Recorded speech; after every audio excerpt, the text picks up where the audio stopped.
Score card आज का देखें आप, नवाज ने भी आखिर में जो 25 रन से 12 बॉल्स पे की, ये भी बड़ी इंपॉर्टेंट है। विंस 49-38 पे तो आज कोयटा की बैटिंग, सरफराज ने अपने आप को नीचे किया, नवाज ने मैच को और हैंडल किया और बचाया। हाँ, सरफराज नहीं आए उस नंबर पे, वरना सरफराज नवाज को भेजा उन्होंने और बहुत अच्छा डिसीजन ये सरफराज इतना एग्रेसर नहीं है, एग्रेसर इतने बड़े बड़े शॉट्स नहीं खेलते, टाइम लेते हैं जरा थोड़ा सिंगल। आप देखें ना 200 का स्ट्राइक रेट पे जो है वो नवाज खेल के गए, 440 जबरदस्त। सारे बॉलर्स देखे 4 ओवर में 40 रन दिए और वो भी विकेटलेस रहे, जमान को भी आज विकेट नहीं मिला, जमान के 42 रन गए हैं जी, और राउफ सबसे एक्सपेंसिव रहे 48। हमेशा अगर पहली टीम का इतना रन हो और सेकंड बैटिंग जीत जाए तो इसी तरीके से फिगर आएंगे। ऐसा ही होगा, सारे बॉलर्स पिटेंगे, सारे बॉलर्स पिटेंगे, सबके एक के ज्यादा होंगे, एक के कम होंगे। वो नहीं होगा जो फर्स्ट इनिंग में बॉलिंग होती है कि आपने 18 दिए, उन्होंने 26 दिए, उन्होंने 25 दिए, इस तरीके से फर्स्ट इनिंग। सेकंड इनिंग में नहीं होता।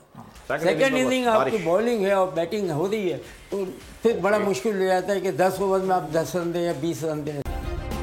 सब्सक्राइब करें और बेल दबाएं ताकि कोई खबर रह न जाए।